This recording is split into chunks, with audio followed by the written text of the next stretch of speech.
Hello students, how are you all? So last time, Khyati ma'am had taught you all about the Peninsula Plateau. So today we will start with a little revision on the Peninsula Plateau and we will learn about the Western Ghats and the Eastern Ghats. The Peninsula Plateau is a tableland which is composed of old crystalline, igneous and metamorphic rocks.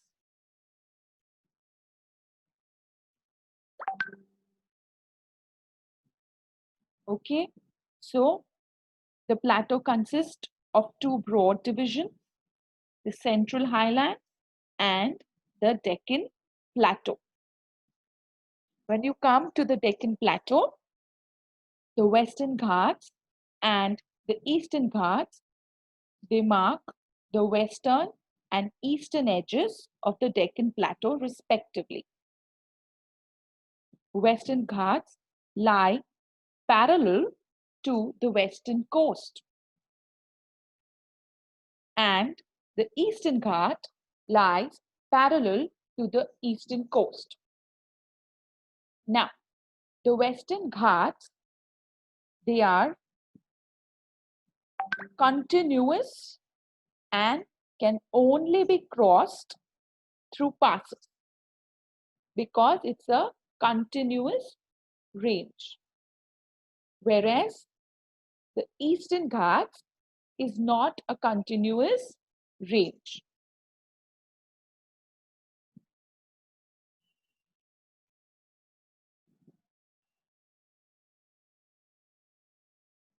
The Thal Ghat and the Bhor Ghat, they are the passes that connect Mumbai to the interiors of the Deccan Plateau, and the Pal Ghat Gap connects Kerala and Tamil Nadu. The Eastern Ghats, they are discontinuous and irregular. They are dissected by rivers draining into the Bay of Bengal. There are four rivers: Godavari, Mahanadi River, Krishna River, and Kaveri River.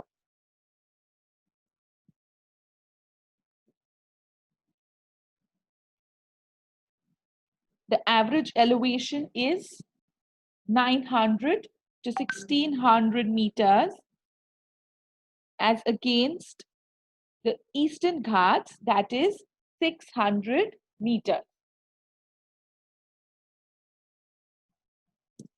So the Western Ghats are higher than the Eastern Ghats. The average elevation is 900 to 1600 meters in the Western Ghats as compared to 600 meters in the Eastern Ghats. The Eastern Ghats, this is the difference between the average elevation of Western Ghats and Eastern Ghats. These are the highest peaks in the Western Ghats, that is Anaimudi, which is 2,695 meters, and we have the Doda Beta, that is 2,637 meters. In the Eastern Ghats, we have the Mahendragiri, that is 1,501 meter. Okay.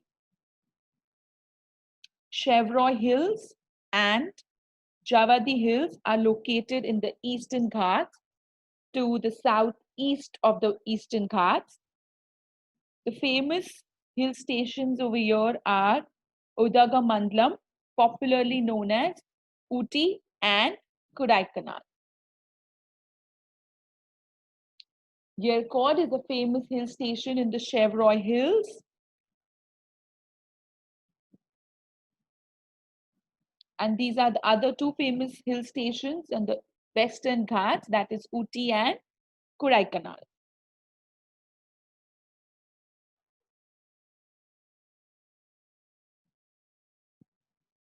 The Western Ghats cause orographic rain by facing the rain bearing moist winds that rise along the western slopes of the Ghats.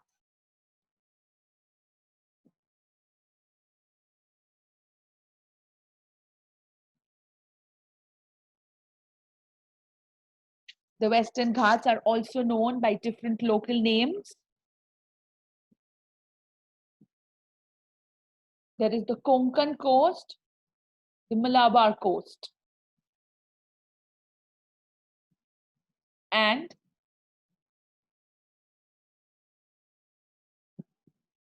different regions have different names.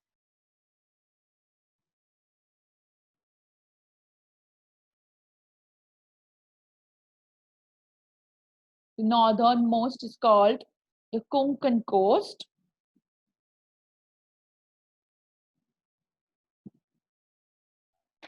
Konkan coast runs from Mumbai to Goa.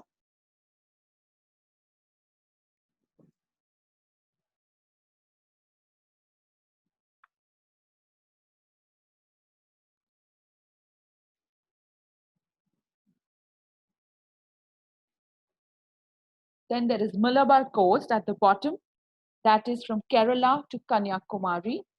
And in the middle of the two, we have the Kannad coast, that is from Goa to Kerala. So it's divided into three parts.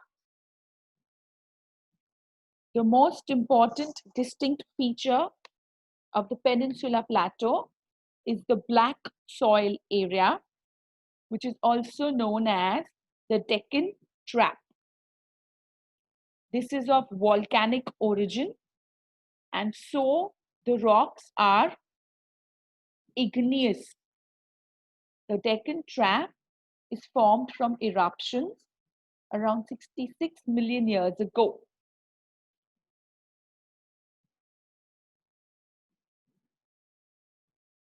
These rocks have denuded over time, and they are responsible for the formation of black soil. Okay, so this was the Peninsular Plateau. So now we will learn about the western and the eastern coastal plains.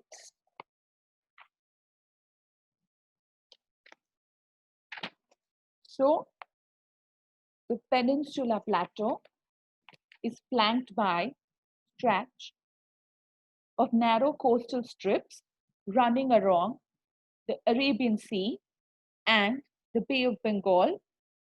Arabian Sea on the west and Bay of Bengal on the east.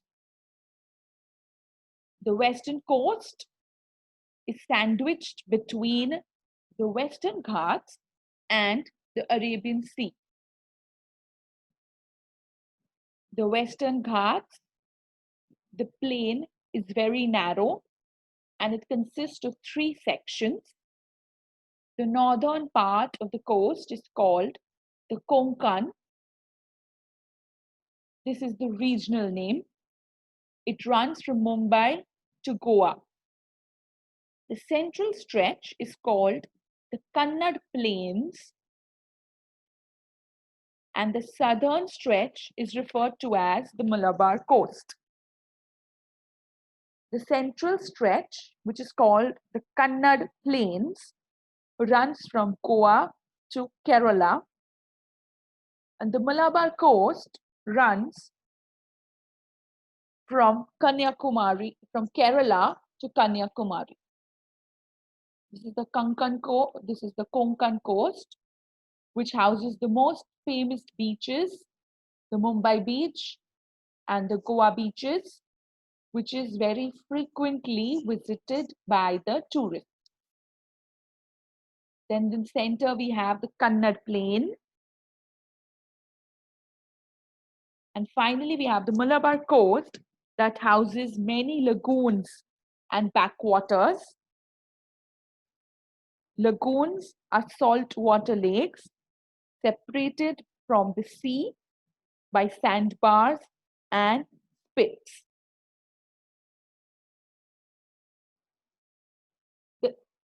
As compared to the western coast, the eastern coast is comparatively broader.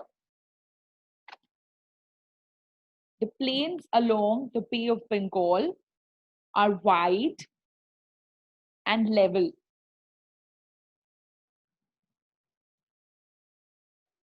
The Eastern Ghats are also divided into two parts, and they also have regional names. The northern part is referred to as the Northern Sarkars, and the southern part is known as the Coromandel Coast. Large rivers like the Mahanadi, the Godavari, the Krishna, and the Kaveri, they form extensive delta along this coast. There are also many small lagoons and a large lagoon that is like Chilka and Pulikat. These are most famous. Lagoons are comparatively less in this plain than the western coastal plains. Important ports are Paradeep, Vishakhapatnam, Chennai, and Tuticorin. Eastern coastal plains stretch all the way from the Ganga Delta to the Kanyakumari.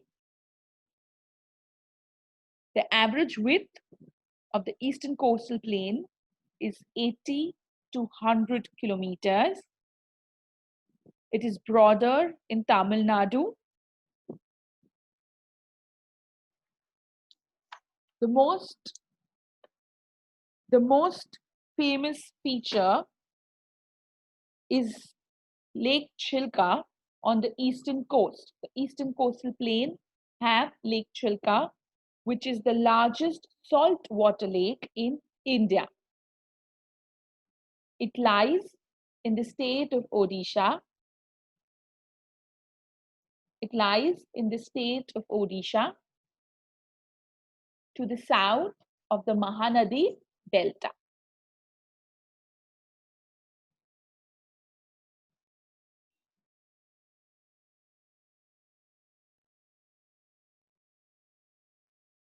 So these are the western and the eastern coastal plains. So we will again do a little quick summary on this. So we did coastal plains today. The Peninsula Plateau is flanked by a stretch of narrow coastal strip that runs along Arabian Sea on the west and Bay of Bengal on the east. The western coast lies between Western Ghats and Arabian Sea. It's divided into three sections: the Konkan, the Kannad Plains, and the Malabar coast. The eastern coastal plain is wider and level, runs along Bay of Bengal. It is discontinuous, divided into two parts: Northern Sarkar and the Coromandel coast. Extensive deltas are formed by four large rivers: the Mahanadi, the Godavari, the Krishna, and the Kaveri. Chilka Lake is very important feature along the eastern coast. So this is again a summary of what we have just studied. The western coast consists of three sections. Eastern coast is divided into two sections. Chilka Lake is the largest saltwater lake in India. Western coastal plains is a thin strip of coastal plain between the Western Ghats and Arabian Sea. And eastern coastal plain is a wide stretch of landmass of India between Western Ghats and Bay of Bengal. This is your homework. You will write these questions and the answers in your notebook. Name the highest peak in Western Ghats. The western coastal strip south of Goa is referred to as what? And you will find differences between Western Ghat and Eastern Ghat. With this, I end today's class. Stay home, stay safe, take care, and keep learning.